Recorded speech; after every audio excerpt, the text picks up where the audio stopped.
어쨌든 사람들, 즉 개인과 해시펀드의 생각이 현실 시장의 가격에 영향을 미쳤습니다. 그 결과 주가는 올랐고 이때 유상증자를 하면서 기업의 펀더멘털인 현실에도 영향을 미친 겁니다. 재기성을 완벽하게 설명하는 사건입니다. 행동경제학은 개인과 해시펀드의 행동이 펀더멘털과 관계없이 게임스탑의 주가를 끌어올릴 수 있다는 사실에만 집중한 겁니다. 이렇게 오른 게임스탑의 주가가 다시 게임스탑의 펀더멘털을 좋게 만드는 것까지 분석해야 완벽한 이론이라는 것이 소로스의 주장이며 바로 재기성 이론입니다. 소로스가 주장하는 이 두 가지 원리는 재기적 피드백의 고리입니다. 사람들의 인식이 주가에 영향을 주면서 펀더멘털도 바뀌고 이렇게 바뀐 펀더멘털은 다시 사람들의 인식에 영향을 줍니다. 이것이 재기적 피드백의 고리입니다.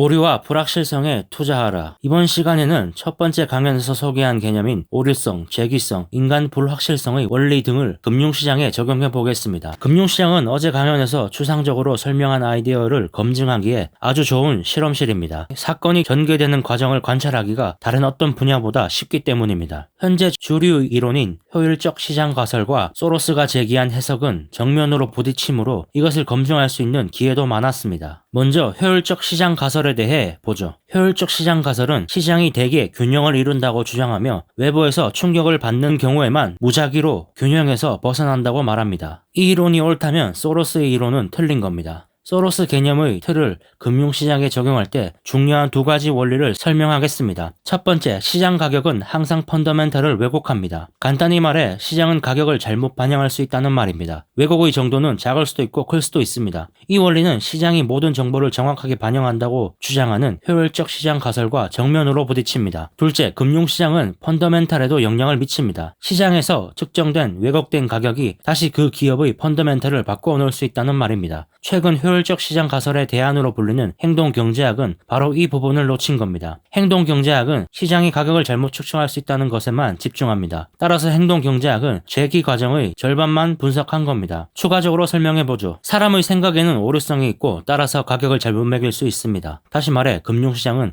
가격을 잘못 매길 수 있습니다. 그리고 이 잘못된 매겨진 가격은 다시 현실의 펀더멘털에 영향을 미칩니다. 이것이 소로스 철학의 주장입니다. 따라서 주류 경제학인 효율적 시장 가설은 틀렸다고 주장합니다. 왜냐하면 시장은 가격을 잘못 측정할 수 있기 때문입니다. 그리고 효율적 시장 가설의 대안인 행동 경제학은 반쪽짜리 이론입니다. 시장이 가격을 잘못 매길 수 있는 것에만 집중했고 이렇게 잘못 매겨진 가격이 다시 펀더멘털, 즉 현실에 미치는 영향에 대해서는 분석하지 않았기 때문입니다. 최근에 게임스탑 사례를 예로 들어 설명해보죠. 해치펀드가 경영 부실을 문제로 게임스탑을 공매도한 사실을 밝힙니다. 이에 반발한 개인들이 매수로 주가를 끌어올렸고 해치펀드가 공매한 가격보다 올라갔고 숏커버링 때문에 매수까지 들어오면서 주가는 엄청난 상승을 했습니다. 이것이 게임스탑 사건의 전개 과정입니다. 게임스탑이 영위하고 있는 사업은 어려움이 있었고 재무제표도 불건전했습니다. 그런데 사람들의 인식이 현실 시장에 개입해 주가를 끌어올렸습니다. 게임스탑은 이때 유상증자를 했고 그 결과 재무제표가 건전해졌습니다. 게임스탑의 주가에 대해 해치펀드가 제안한 가격이 옳은지 개인이 정한 가격이 옳은지는 확실치 않습니다. 어쨌든 사람들, 즉 개인과 해시펀드의 생각이 현실 시장의 가격에 영향을 미쳤습니다. 그 결과 주가는 올랐고 이때 유상증자를 하면서 기업의 펀더멘털인 현실에도 영향을 미친 겁니다. 재기성을 완벽하게 설명하는 사건입니다. 행동경제학은 개인과 해시펀드의 행동이 펀더멘털과 관계없이 게임스탑의 주가를 끌어올릴 수 있다는 사실에만 집중한 겁니다. 이렇게 오른 게임스탑의 주가가 다시 게임스탑의 펀더멘털을 좋게 만드는 것까지 분석해야 완벽한 이론이라는 것이 소로스의 주장이며 바로 재기성 이론입니다. 소로스가 주장하는 이 두 가지 원리는 재기적 피드백의 고리입니다. 사람들의 인식이 주가에 영향을 주면서 펀더멘털도 바뀌고 이렇게 바뀐 펀더멘털은 다시 사람들의 인식에 영향을 줍니다. 이것이 재기적 피드백의 고리입니다. 이런 피드백의 고리로 인해 가격이 왜곡된다면 이것은 자기 강화의 과정이고 긍정적 피드백입니다. 반대로 가격이 균형을 찾아가는 피드백은 자기 파멸의 과정이며 부정적 피드백입니다. 1장에서 설명했듯이 옆 사람이 주식을 산다고 해서 나도 주식을 산다면 이것이 긍정적 피드백입니다. 그리고 이런 긍정적 피드백은 가격의 왜곡을 만듭니다. 대표적으로 주식시장의 버블이죠. 이런 버블이 계속될 수 없다는 것을 사람들이 깨닫기 시작하면 피드백의 고리는 반대쪽으로 움직이기 시작합니다. 옆 사람이 주식을 살 때 나는 파는 겁니다. 즉 부정적 피드백의 고리가 시작되는 거죠. 그리고 그러면서 시장은 균형을 찾아갑니다. 버블이 터지는 과정이죠. 소로스는 이런 과정으로 호황과 불황을 설명한 겁니다. 모든 거품에는 두 가지 요소가 있습니다. 하나는 현실에 존재하는 추세이고 다른 하나는 사람들의 생각에 존재하는 그 추세에 대한 착각입니다. 추세와 착각이 서로 피드백의 고리를 만들면서 거품이 형성되는 겁니다. 그러다가 마침내 시장에 대한 기대가 현실과 너무 동떨어지면 사람들은 자신의 착각을 깨닫게 됩니다. 패턴은 다음과 같습니다. 먼저 어떤 추세와 착각이 발생합니다. 시작, 가속기간, 검증을 거쳐 추세와 착각이 더욱 강화됩니다. 그리고 혼동기간, 정점, 하락세 절정, 금융위기 절정의 과정을 거칩니다. 각 단계가 얼마나 강하고 오래 갈지는 모르지만 순서에 따라 진행됩니다. 또 정보의 개입으로 인해 중단될 수도 있습니다. 반면 거품 붕괴는 짧고 가파르게 진행됩니다. 부실 자산이 청산되면서 공포가 시장을 지배하기 때문입니다. 공포는 금융위기 때 절정에 도달합니다. 소로스는 거품이 형성되는 모습을 보면 즉시 자산을 사들이면서 불난 곳에 기름을 붓습니다. 이것은 이상한 행동이 아닙니다. 소로스는 자신이 아니더라도 누구나 이렇게 할 수 있다고 말합니다. 그러므로 거품이 너무 커질 위협이 있으면 당국은 시장에 대응해야 합니다. 시장 참여자들이 아무리 똑똑하고 합리적이더라도 이들을 믿어서는 안 된다고 소로스는 말합니다. 가격의 왜곡이 모두 재기성 때문에 일어나는 것은 아닙니다. 시장 참여자들은 지식으로만 판단할 수가 없습니다. 미래도 예상해야 하는데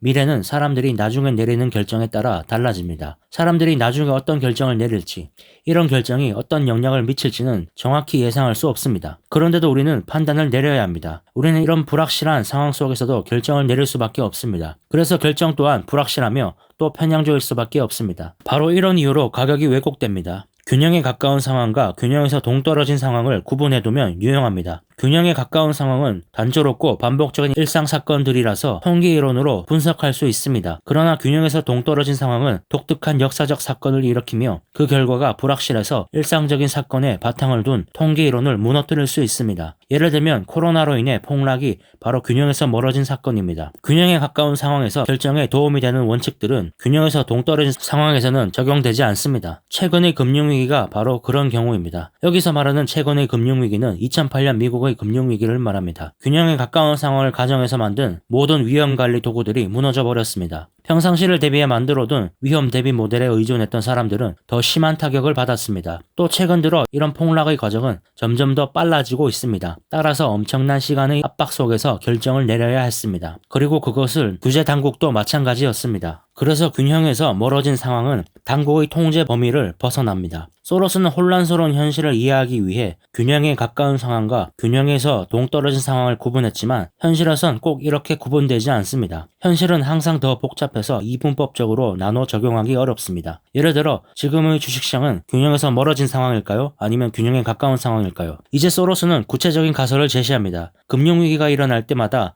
당국이 개입해 부실 금융기관을 합병하거나 철회했으며 통화정책과 재정 지원을 통해 경제를 보호했습니다. 이런 조치는 위기에 효과를 보였지만 다른 시각에선 역시 시장은 내버려 두어도 안전하다는 착각이 생겼습니다. 금융 시스템을 구한 것은 당국의 개입이었으므로 이는 분명한 착각입니다.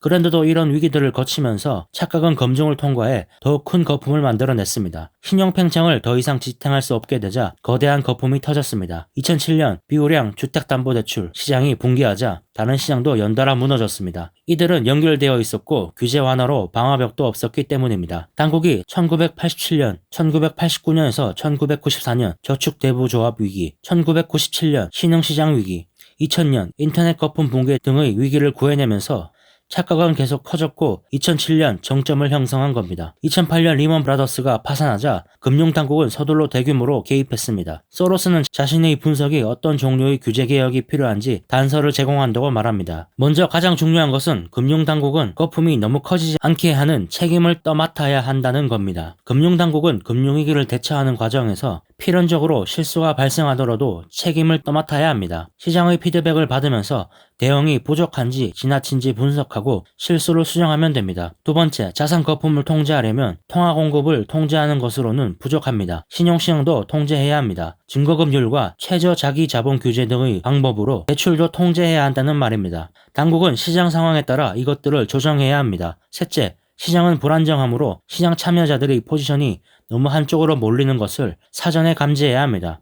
헤지펀드와 국부펀드를 포함해서 주요 참여자들의 포지션을 감시해야 한다는 겁니다. 그리고 필요하다면 이들을 규제하고 제한해야 합니다. 넷째, 시스템 붕괴를 막아야 하는 금융당국은 암묵적으로 대마불사를 보장해 주었습니다. 이제 대마불사형 기관이 존재하는 한 당국은 이 보장을 철회할 수 없습니다. 따라서 대마불사에 해당하는 기관들을 규제해야 합니다. 차입 자본 이용 한도를 줄이고 예금을 이용해 투자하는 것을 제한해야 합니다. 안정성을 유지하기 위해 유조선을 칸으로 막는 것처럼 시장 사이에도 방화벽을 세워야 합니다. 이런 조치를 취하면 은행의 수익성은 감소할 겁니다. 문제는 이런 것을 언제 실행하느냐입니다. 지금은 개혁을 실행하기 좋은 시점이 아닙니다. 지금은 금융 시스템이 균형에서 동떨어진 상황이기 때문입니다. 이제 은행들이 근근히 위기에서 벗어나는 중이니 은행의 수익성을 떨어뜨리면 부작용이 생길 겁니다. 단기적으로 해야 할 일은 장기적으로 해야 할 일의 정반대입니다. 먼저 신용 공백을 국가 자금으로 메워야 합니다. 국가 채무를 늘려 버는 통화를 확대하라는 뜻입니다. 그러나 규제 개혁을 망각해서는 안 됩니다. 소로스가 이 강의를 한 때는 2009년 금융위기에서 벗어나고 있을 시점입니다. 소로스는 지금 규제 당국이 무엇을 잘못했고 앞으로 어떻게 해야 할지 조언하고 있는 겁니다. 소로스는 금융시장에 관한 자신의 이론은 아직 초보 단계이므로 많이 발전해야 한다고 말합니다. 따라서 지금 자신의 이론을 새로운 패러다임으로 내세우는 것은 무리라고 하죠. 그렇더라도 지금 세계 금융시장 전체는 시장을 홀로 내버려 두어야 한다는